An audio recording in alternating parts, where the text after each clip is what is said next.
21 skyrius. Gudrusis šilkaplaukės žadintuvas. Džo susikūprinęs sėdėjo prie mėnulveidžio. Šilkaplaukė Betė ir Franė šnekučiavosi. Balta ožkytė gulėjo Betė ant kelių ir miegojo. 7 vištos tyliai kadukodamas bandė kapstyti kitas grindis. O kur mano žadintuvas? Staiga susigrėbė šilkaplaukė. Visi ėmė dairytis, žadintuvo nebuvo. Turbūt palikai klasėje, tarė Džo. Nesirūpink, šilkaplaukė, rasi jį ten. Jie mus po 3 valandų iš čia išleis. Tikėkimės, atsakė šilkaplaukė. Dailus buvo žadintuvas, man labai patiko jo kojytės. Laimė jo neužrakino, draugė su mumis, niūriai tarė Džo. Jei šiame kambaryje būtų langas, išmuštume jį ir pabėgtume, bet langų čia nėra. Ir židinių nėra, pridūrė mėnulveidis. Jei būtų, išlystume pro kaminą. Klausykit, staiga tarė jis, kažkas beldžia į duris. Visi ištempė ausis, iš tikrųjų, kažkas už durų tyliai beldė. Eik, jei gali, tarė mėnulveidis, atrakink duris, jei raktas spinoje.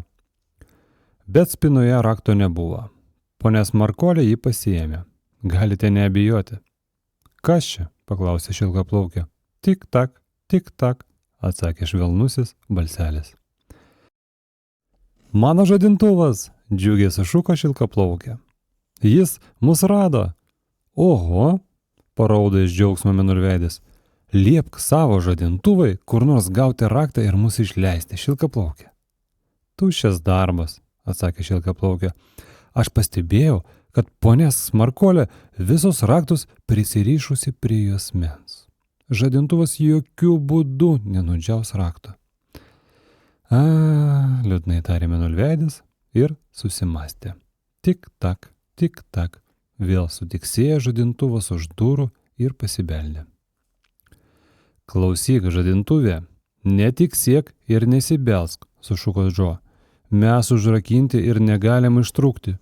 Tik, graudžiai atsiliepė žadintuvas, paskui linksmai ištarė tak ir pradėjo šokinėti. Kam jis taip daro? Nustebo šilkaplaukė. Turbūt sušalo kojas, sukikeno Franė. Nieko panašaus. Žadintuvas buvo prisukamas rakteliu, todėl jis ir ėmė šokinėti, kad raktelis iškristų. Galiausiai jam pasisekė, dzingt, raktelis nukrito ant grindų. Ką tas tavo žadintuvas daro? Paklausė šilkaplaukės Džo. Gal jam protas pasimaišė? Taigi, kad nepasimaišė. Žadintuvas elgėsi labai protingai. Jis paspyrė raktelę ir šis pro durų apačią įlėkė į kamarėlę, kur sėdėjo nusiminusi draugija. Žiūrėkit, nustebo mėnulveidis, žadintuvas iškratė raktelę ir paspyrė po mūsų durimis. Koks nepaprastas laikrodis. Džo čiupo raktelį. Gal tiks šitai spinai, tarė jis. Pabandė atrakinti, raktelis truputį pasisuka, bet neatrakino. Džo baisiausiai nusiminė. Mėnulveidis nusišypsojo. Jis paėmė raktelį ir patrynė stebuklingais milteliais, kurių dėžutė nešiojasi kišenėje. Pabandyk dabar, tarė jis. Džo dar kartą pabandė atrakinti duris. Šį kartą jam pavyko.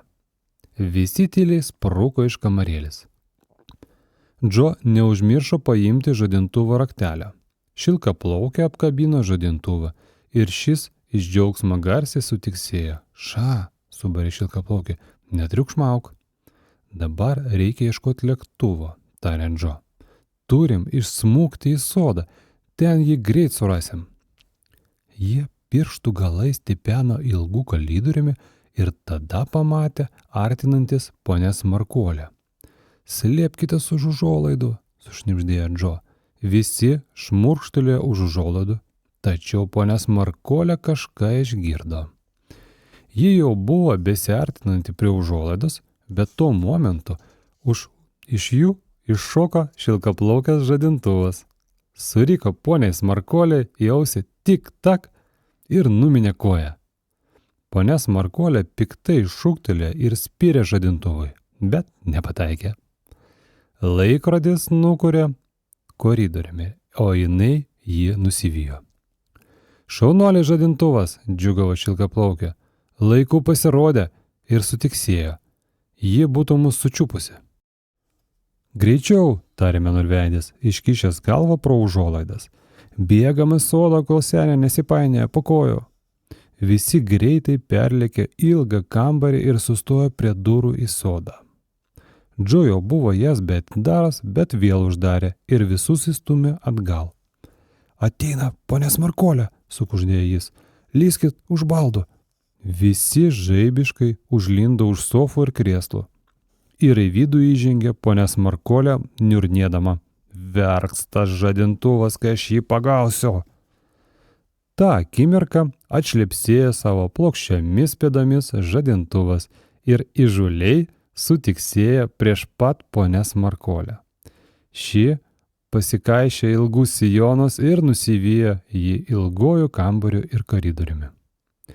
Vaikai Mėnulveidis, Šilkaplaukė, Vištos ir Ožka puolė prie durų į sodą.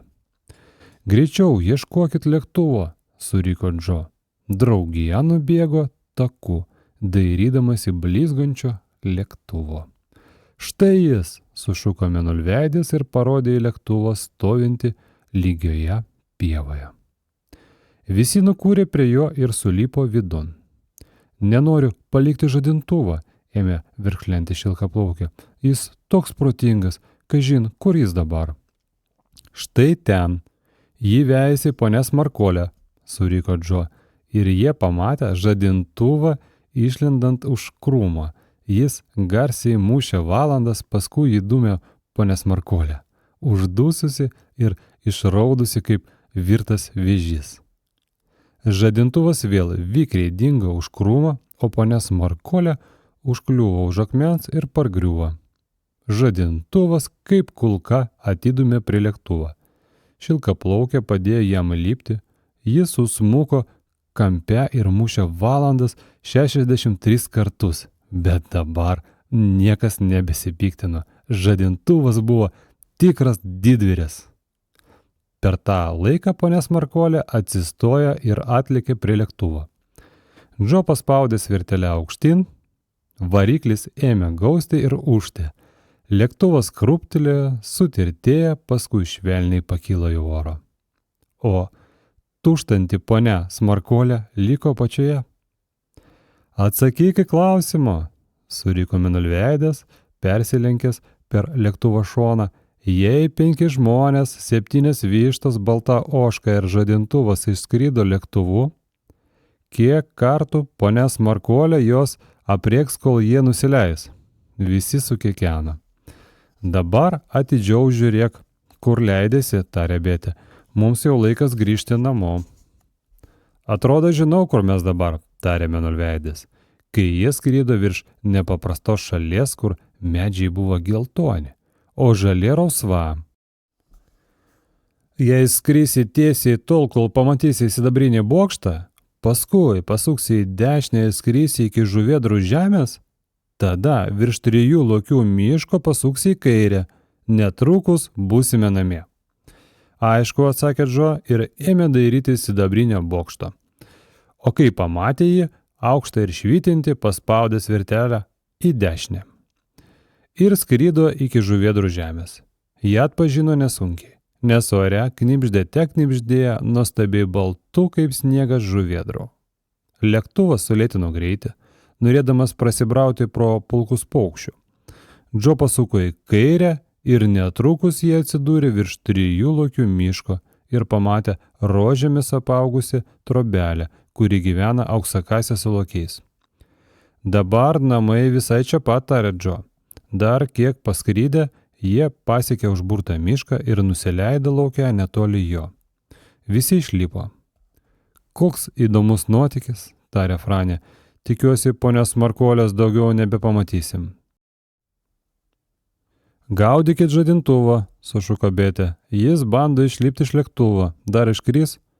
Tik tak, tarė žadintuvas ir šlumštelė ant žolės. Reikia bėgti namo, tarė Džo ir griebė kastuvą. Sudėv Šilkaplaukę, sudėv Mėnulveidį, Iki pasimatymo. Bėte vesk Ožką, o mes su Frane varysim vištas. Palikę Mėnulveidžiui su šilkaplaukio lėktuvą, jie patraukė namo.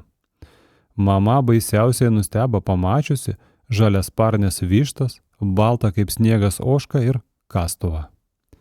Tikriausiai buvot užburtame miške, tarė ji. Daug toliau, atsakė Džo. Juk jis nemelavo, tiesa?